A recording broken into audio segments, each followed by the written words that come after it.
Hi, welcome. Enjoy the content, subscribe and turn on notifications. The hum of the refrigerator was the only sound that greeted him. Adrian Shaw stood in the foyer of his Seattle home, the damp chill of a late October evening still clinging to his overcoat. He dropped his leather briefcase by the door. The soft thud, a satisfying announcement of his return. At 36, Adrian's life was a meticulously balanced ledger. And coming home was the final entry that closed out a profitable week. He was a senior financial consultant, a job that sent him flying across the country to fix the messy accounts of other companies. It was demanding, it required precision, and he was exceptionally good at it. He moved through the house with a quiet sense of ownership. Every object was in its place. The minimalist furniture they'd chosen together. The abstract art on the walls that spoke of sophisticated taste. This was the life he had built. A tangible result of his long hours and sleepless nights in sterile hotel rooms. He paused at the doorway to his 6-year-old daughter's room. Sophie was asleep. Her small form a gentle rise and fall beneath a pale pink duvet. The faint light from her star projector nightlight dancing on the ceiling. She was the anchor of his world. The one variable he protected above all else. Down the hall, a sliver of light escaped from beneath the door of the home office. That was Chloe's space. His wife, 34, had once been a rising curator at a downtown art gallery. But after Sophie was born, she'd wanted something different. Something more flexible. So, he had funded the launch of her own boutique interior design business. It was his pleasure, he always said, to provide her with the freedom to pursue her passion. He saw her through the doorway, her back to him, focused on a blueprint spread across her desk. Her dark hair was tied up loosely, a few strands escaping to curl around her neck. He felt a familiar surge of pride. She was beautiful, talented, and independent. The perfect partner for a man like him. Their marriage, approaching its 10th anniversary, was, in his estimation, a model of modern success. He provided the stability, the financial bedrock. She provided the warmth, the aesthetic, the emotional core of their home. It was a perfect synergy. He worked hard, yes, but he always came back. He never forgot a birthday, never missed a chance to bring home a thoughtful gift from his travels. He believed he was an excellent husband. There was another indispensable part of their domestic equation. Dominic Hayes. Dom had been Adrian's roommate in college, a force of nature then and now. A charismatic and successful wellness coach, Dom had woven himself so completely into the fabric of the Shaw family, that his absence was more noticeable than his presence. He was there for Sophie's school plays. When Adrian was stuck in Chicago. He was the one who helped Chloe move heavy furniture for her design projects. He trained Chloe 3 times a week in their home gym, a service for which he refused any payment. "You guys are family," he'd say with an easy grin. Adrian trusted him completely. Dom was the honorary uncle to Sophie. The brother Adrian never had. Yet, sometimes, late at night when he was alone in a hotel room thousands of miles away, a fleeting, unwelcome thought would surface. It wasn't exactly jealousy. It was more like a flicker of territorial unease. He would see a picture Chloe posted online, Sophie and Dom laughing in their backyard, the sun catching the sweat on Dom's brow, and he would feel a subtle prickle of irritation. Dom was always there. He was a constant presence in the house Adrian paid for. A constant figure in the lives of the wife and daughter Adrian worked to support. But Adrian always dismissed the feeling as quickly as it came. It was irrational. It was a byproduct of fatigue. Dom was his best friend. Chloe was his devoted wife. To think anything else was an insult to them both. He remembered a few months ago, after a particularly grueling trip to New York, he had come home to find Chloe quiet, distant. When he pressed her, she had murmured something about feeling lonely. About the house feeling too big when he was gone. He had solved the problem the way he knew best. The following week, he'd arranged for a state-of-the-art home security and automation system to be installed. He could control the lights, the temperature, even the locks, all from his phone. Now, he'd told her, smiling, "I'm always here with you." Oh damn. She had looked at the control panel on the wall, her expression unreadable, and said, "That's very practical, Adrian. He took it as a compliment. Now, standing in his silent hallway, he pushed aside the memory. Their anniversary was on Friday. He had already adjusted his schedule, turning down a lucrative meeting in San Francisco to ensure he would be home. He had the gift ready. A vintage Swiss watch she had admired in a magazine months ago. He remembered everything. Every casual comment. Every passing desire. He filed them away like important data points, ready to be retrieved to prove his attentiveness. His love. He was a good husband. The ledger was balanced. The foundation was solid. He was sure of it. Friday evening descended upon Seattle with a persistent, fine drizzle that blurred the city lights. Inside, however, Adrian had curated a perfect bubble of warmth and celebration. The dining table was set for two. Candles flickered, their flames reflecting in the polished silverware. He had cooked her favorite meal, pan-seared scallops with a saffron risotto. A complex dish he had mastered specifically for occasions like this. It was a demonstration of effort. A quantifiable measure of his affection. When Chloe came downstairs a little after 8, she was wearing the emerald green dress he loved. The one that made her eyes look like sea glass. She smiled when she saw the table. But the smile didn't quite reach those eyes. Adrian noticed it instantly. It was a slight hesitation. A shadow that he couldn't immediately categorize. It was a variance in the data. And it bothered him. "Adrian, this is beautiful," she said, her voice soft. They ate. And the conversation felt constructed. They talked about Sophie, who was having a sleepover at her grandparents' house. They talked about his work. A successful merger he'd orchestrated.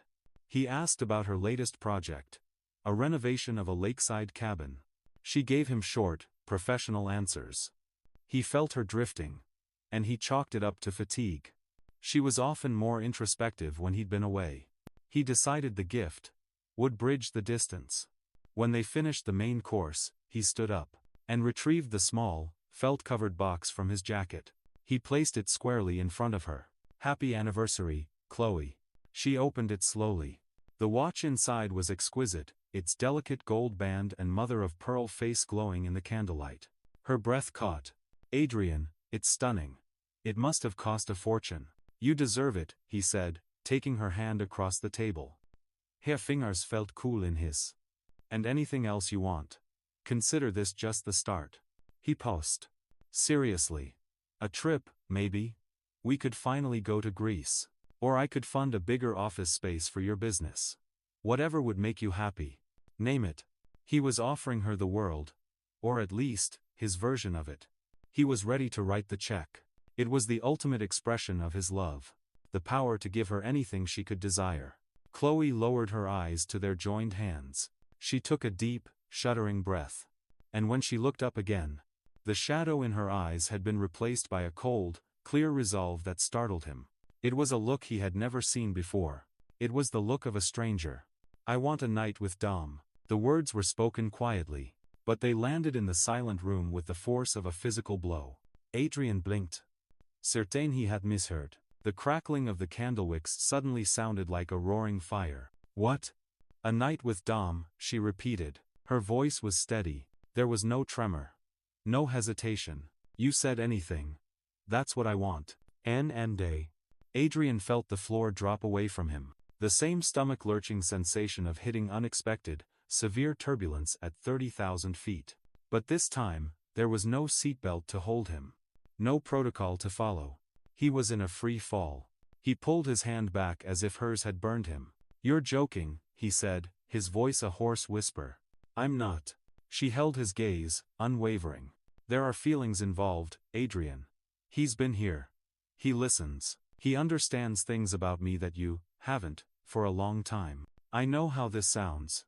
But before I make any decisions about us, about our marriage, I need to know if what I feel is real. I need to explore it." Explore it. The clinical, detached term felt more obscene than any profanity. He felt a choking sensation. A pressure building in his chest. He wanted to shatter the wine glasses. To flip the meticulously set table, to scream until the windows rattled. But he was a man who valued control above all else. "Explore it?" His voice came out strained, incredulous. "You're talking about my best friend. The man who eats at our table. The man Sophie calls Uncle Dom. I know who he is, she said, a defensive edge creeping into her tone. That's why I'm being honest with you. I could have lied. I could have hidden it. But I am giving you a choice. A choice? He stood up so abruptly his chair scraped loudly against the hardwood floor. He walked to the living room window and stared out at the rain-slicked street. At the warm lights of the neighboring houses. Normal houses. Normal families.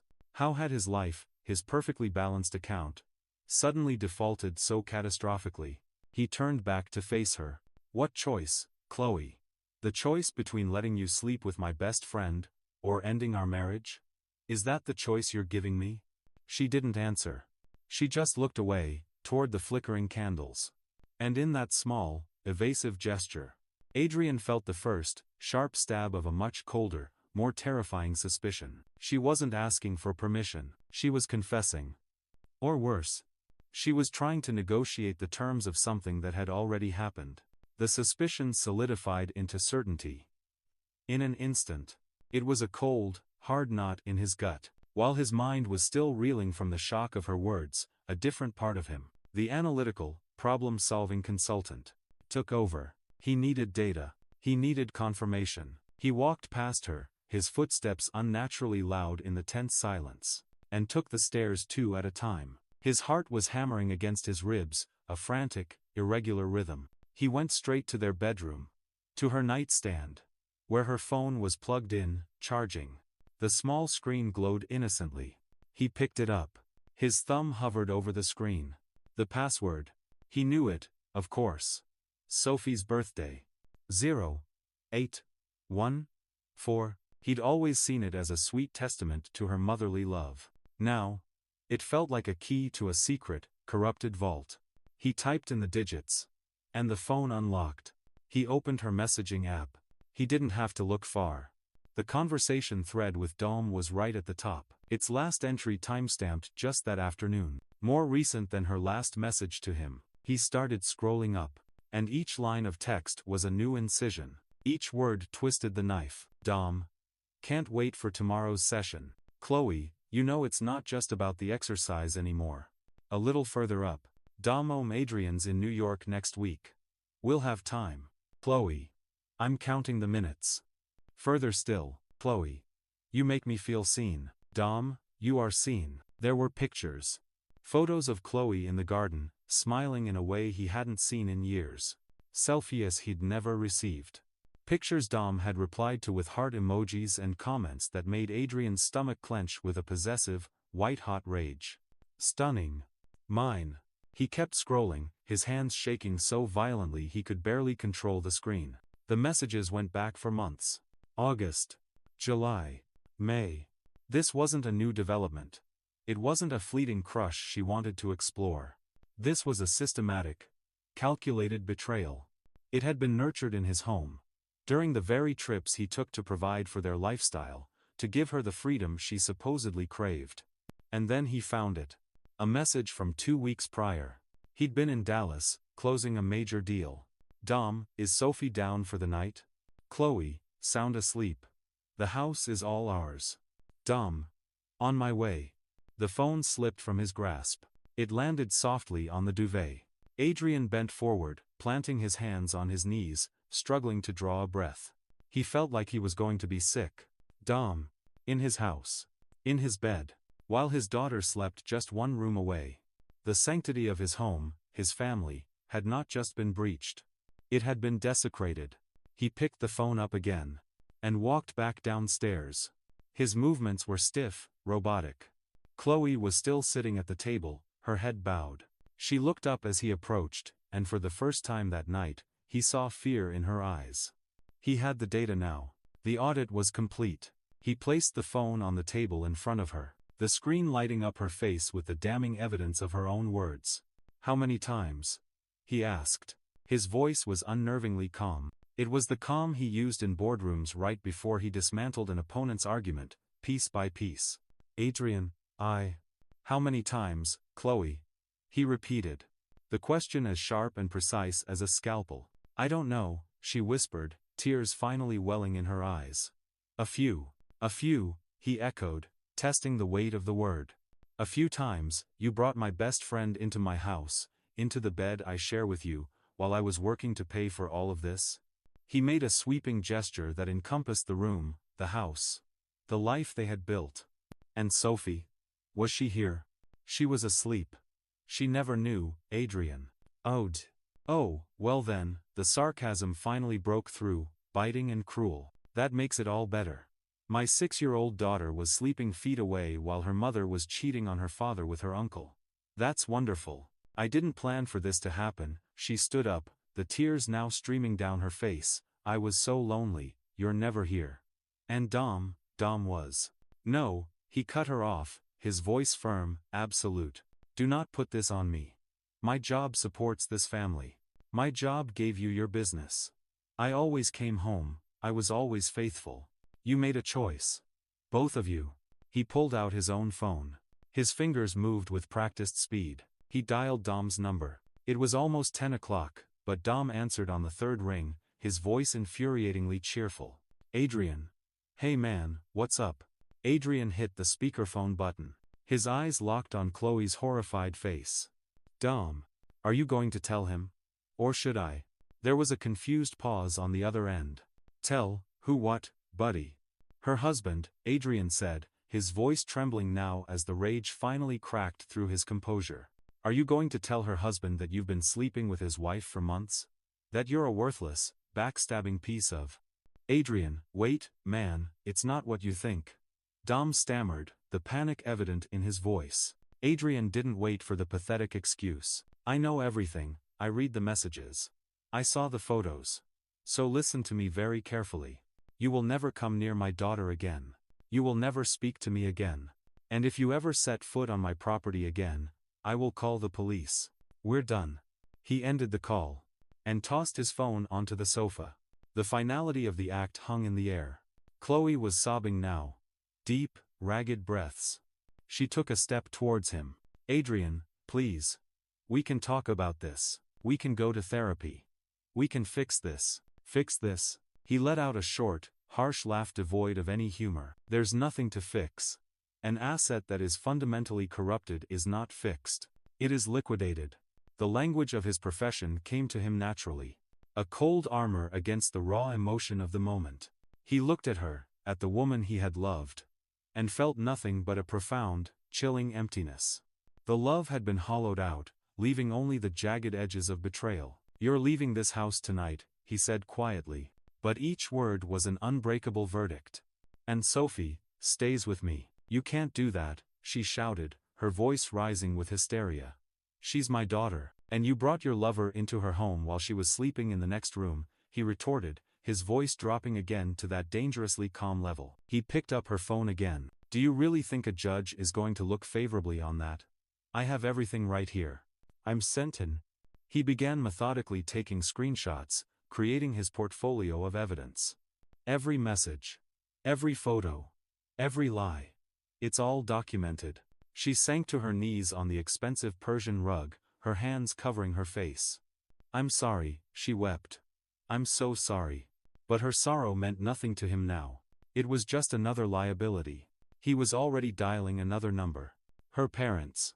When Chloe's mother answered, her voice thick with sleep and concern at the late call, Adrian explained the situation with a clinical detachment he didn't know he possessed. He laid out the facts, unadorned by emotion. The affair. The messages. Dom.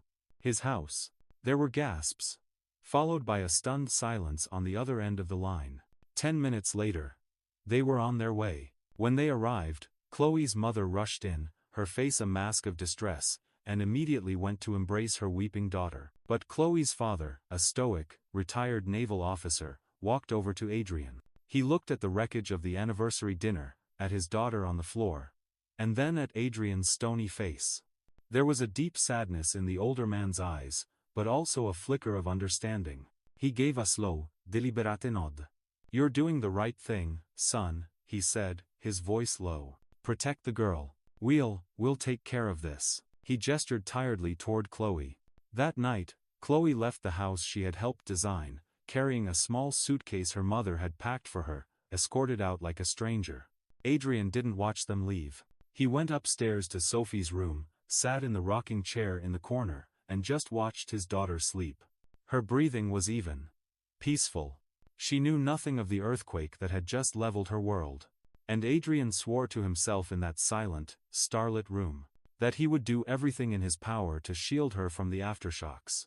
The next morning was Saturday. He called a lawyer, not just any lawyer, but Jonathan Sterling, a man a senior partner at his firm had once called a shark in a bespoke suit. Sterling's firm specialized in high-asset divorces and contentious custody battles. They had an emergency weekend line. Adrian got an appointment for Monday morning. He spent the weekend with Sophie, creating a meticulous illusion of normalcy. He took her to the Seattle Aquarium, bought her cotton candy at the pier, and made dinosaur-shaped pancakes for breakfast.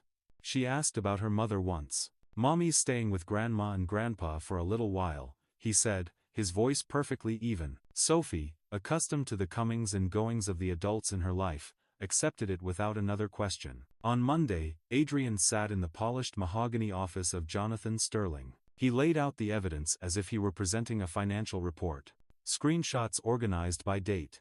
His travel itineraries cross-referenced with the incriminating messages. A summary of Dom's deep integration into their family life. He explained everything with cold, hard clarity. Sterling, a man in his late 50s with piercing blue eyes, listened without interruption, his fingertips steepled. When Adrian finished, the lawyer leaned back in his leather chair. In Washington, adultery itself doesn't guarantee a specific outcome in asset division, Sterling said, his voice smooth and confident. But it can be a significant factor in custody decisions. Especially when a parent's behavior demonstrates a clear lack of judgment that could negatively impact the child.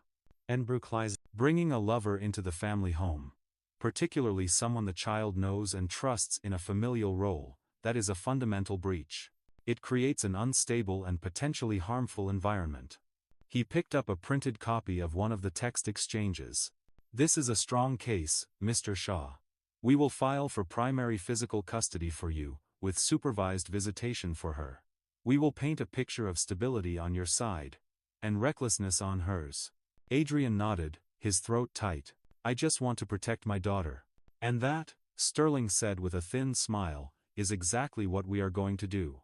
The divorce was officially filed the next day. The war had begun. The consequences arrived for Dom and Chloe not like a tidal wave, but like a slow, creeping tide of poison that contaminated everything they touched. Adrian didn't have to orchestrate it. Not directly. All he had to do was tell his truth, calmly and sadly, to a few key people. The market, as it always does, corrected itself. Dom's business was the first to feel the impact. His clientele was built on personal trust and referrals within the affluent social circles of Seattle. Many of his clients were couples, mutual friends of Adrian and Chloe. When the story began to circulate, the story of the trusted best friend, the affair conducted in the family home while the hardworking husband was away. It was a death sentence for his brand. His image as a holistic, trustworthy wellness guru was shattered. Cancellations started as a trickle, then became a flood. Clients, especially the wives who had once admired his charm, now looked at him with suspicion. He lost his contract to run wellness workshops at a major tech corporation after someone in HR, a friend of Adrian's from his tennis club, heard the story. Within 2 months, Dom's income had plummeted. He tried to rebrand, offered steep discounts. But the damage was done. The social shunning was quiet, but absolute. Chloe's professional life unraveled in a similar fashion. As a freelance designer, her reputation was her primary asset. In a city like Seattle, the professional and social spheres were intricately overlapped. The narrative took hold quickly. She was the ungrateful wife who had betrayed the generous, hard-working husband who had funded her dream career. A major corporate client, a tech startup whose CEO was a golfing buddy of Adrian's, terminated their office renovation contract midway through, citing a vague change in creative direction. Another wealthy family, who had hired her to design their vacation home on the San Juan Islands, simply stopped responding to her calls and emails. Invitations to gallery openings and social events dried up. Some friends sent her texts of support, but most simply distanced themselves, not wanting to be caught in the fallout. Adrian observed all of this from a distance, tracking the news through mutual acquaintances. He told himself it was justice. It was the natural consequence of their actions. He felt a grim, hollow satisfaction.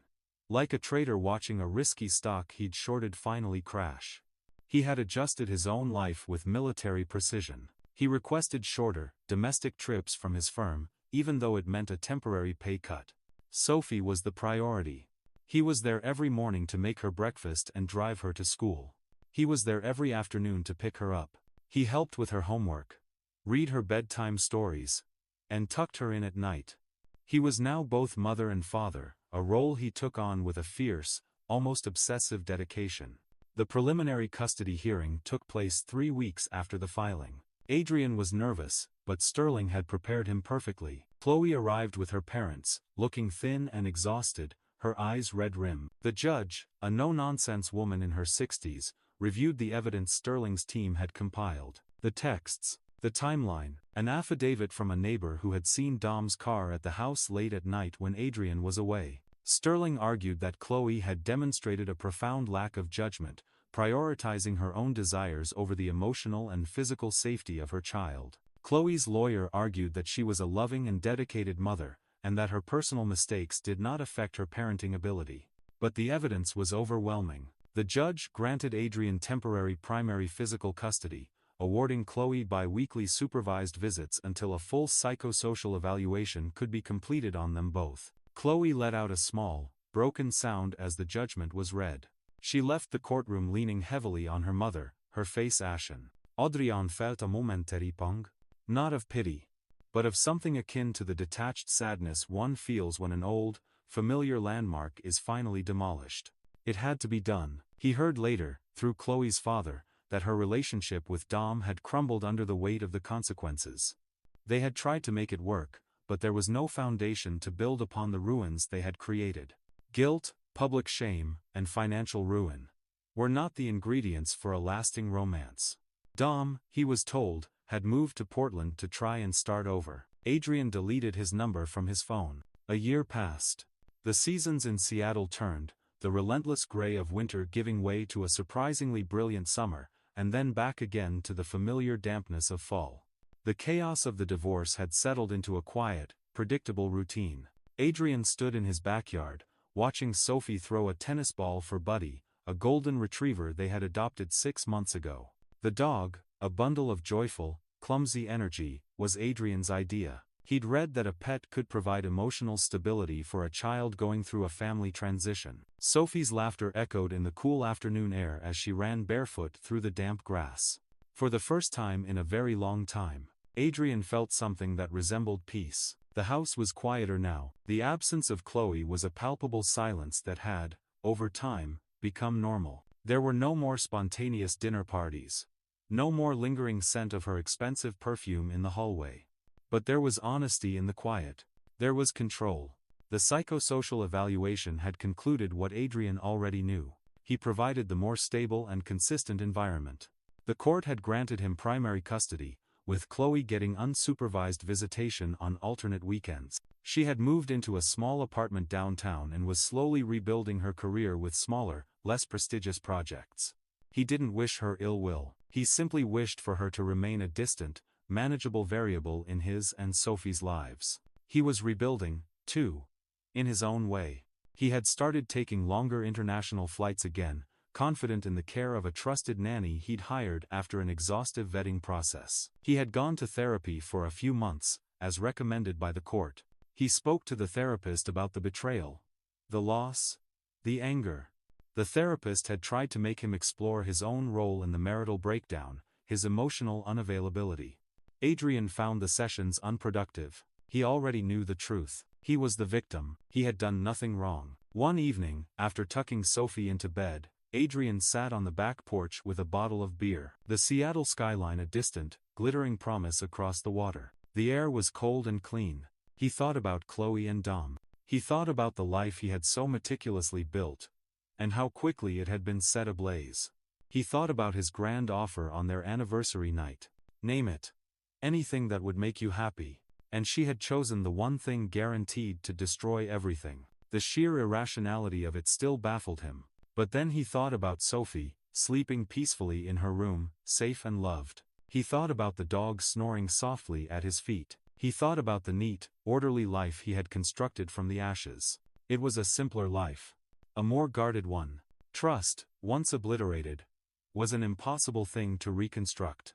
He had learned that loyalty and truth were not commodities to be negotiated. He had mistaken his provision for partnership, his generosity for intimacy. He would not make that mistake again. He finished his beer, the last drops cold and slightly bitter. He stood up, went back inside, and slid the deadbolt on the back door into place.